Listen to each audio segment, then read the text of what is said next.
I don't know about you, but I'm exhausted. I'm getting ready for bed and I'm coming to you in my pajamas because tonight's Live About 5 is about how exhausting today has been and how probably between now and November, we're going to have to figure out ways to manage stress and exhaustion. So, we've talked about ways to navigate political discussions.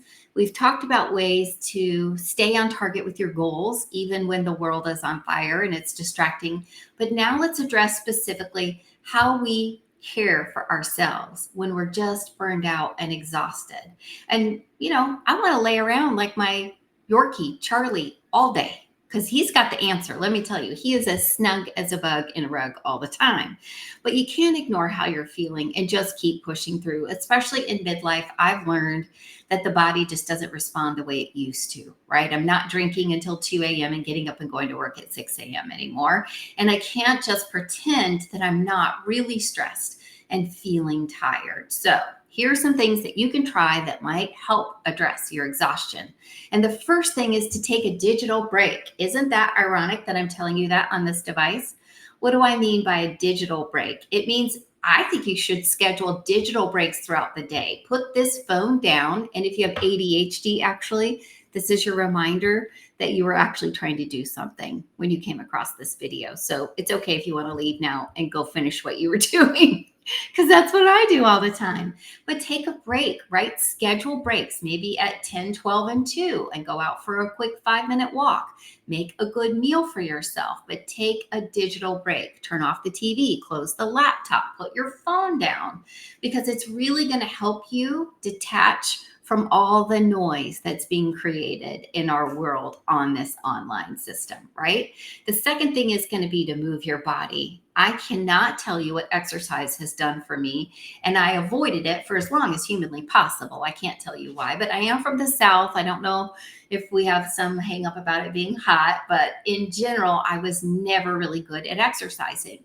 And I've come up with a nice basic walk routine, a good basic arm routine, and a good basic core routine. And they keep my stress levels down. If I'm feeling particularly stressed, I'm going to take 2 walks in the day. But figure out what you love. Maybe you don't love exercise for exercise sake. That was me for a long time. But you love pickleball, or you love tennis, or you love golf. Schedule that not as a treat, but as self-care.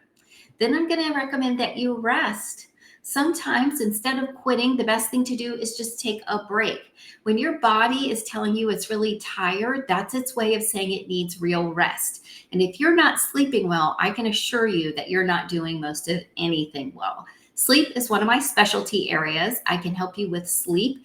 It is an area I have mastered. I'm sleeping better than I ever have in my entire life at 57, and I help other people do the same thing. So if sleep is your issue, let me know. But if all you need to do to sleep better is to go, I know the routine I should follow, I'm just not doing it. I'm staying up doom scrolling. I'm having coffee too late. I'm watching screens until the last minute. I'm sleeping with my phone. But right, if you go through that list in your head and you're like, I know what to do, I'm not just doing it. Get back to that and see it as a gift that you're giving yourself. Because I'm telling you, if I am rested, fed, and warm, I can do anything. And I bet you're the same way. But we need to get ourselves rested before we can handle all this junk that we're dealing with.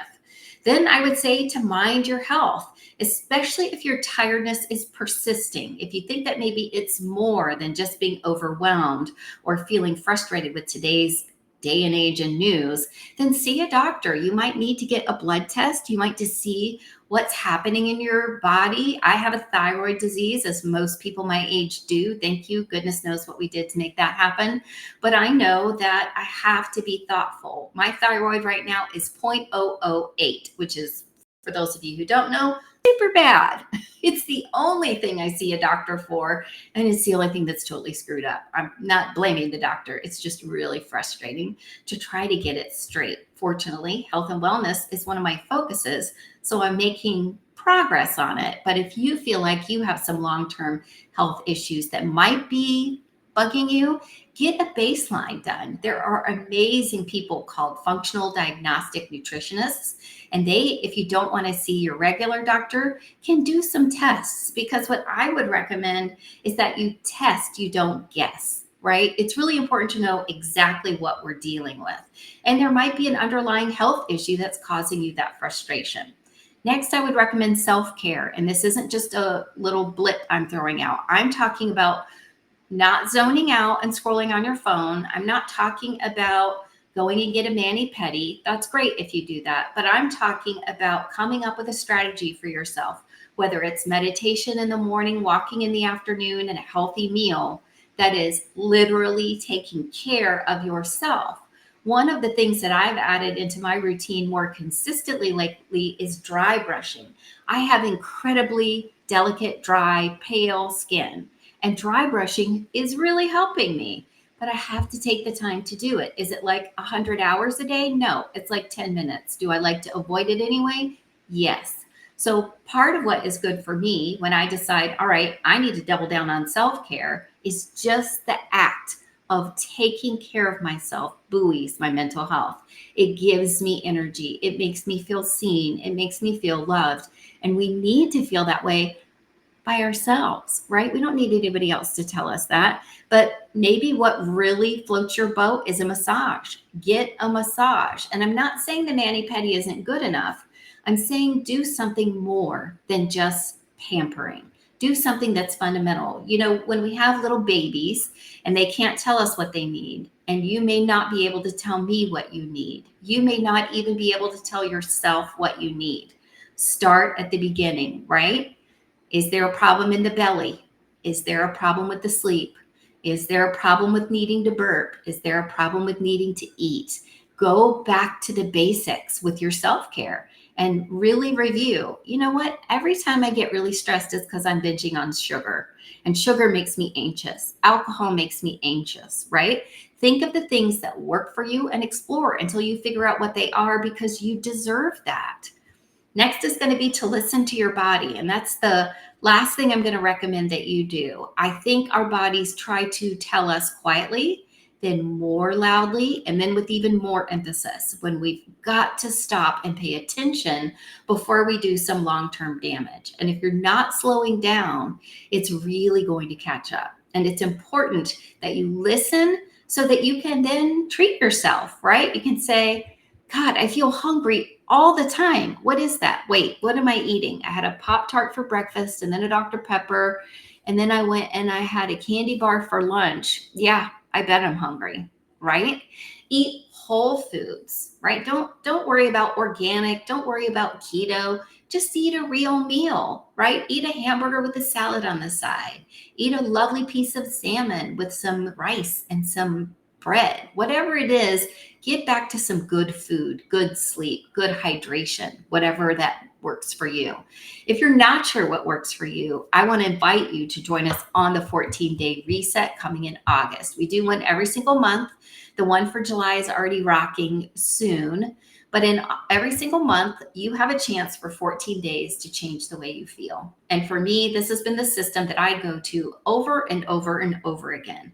And I'm talking about kicking inflammation to the curb. I'm talking about increasing your energy, sleeping better, having rings fit better, feeling like you are less stressed. And people on average in this large group that we're a part of, there's over 10,000 people now who have done it, are losing about 6.5 pounds and about 5.2 inches. And that is self-reported data, but we're seeing improvements in A1C. If you haven't heard my story about my husband, who is a type 2 diabetic, this transformed his numbers to the point where his doctor was super impressed.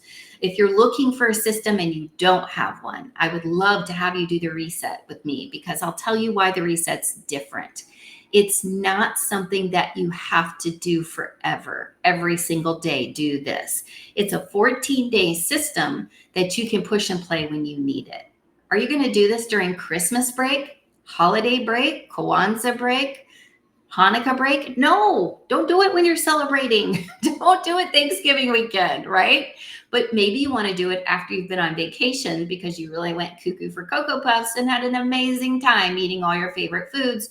And now you want to feel better, right? Now you want to do a little bit of a detox. So if you want to check out more information about the reset, there's a sneak peek group that I can put you in that you can just look around. Because if you're like me, you don't want to necessarily have some long conversation. You want to learn a little bit more, but with no pressure and no salesy weirdness. This is something that I share because I adore it. It works for me and it means a lot. It has worked for thousands of people, which means that it could work for you. And I would love to be the person that gives you the chance to take care of yourself, because part of being exhausted is when we're unhealthy, right? It's when our cortisol levels are always pumping because, somebody says, "Did you see the new piece of news today?" And automatically we just think, "Oh my God, what?" And so I want to invite you to try these things, to do some self-care, because you deserve to feel better. And things are not slowing down. Things are speeding up. November is pretty far away, and we've got to find ways to stay healthy and happy and pursuing our goals all along the way, both today, tomorrow, and after the election. So I love you. I'm thinking about you. I know you can do this. And if you need some support, let's chat. I've got your back. No matter who wins and no matter what happens, your life, your goals, and your health are the most important thing. And so let's work together to make sure you're where you need to be, because we need you, right? I love you. Have an amazing night.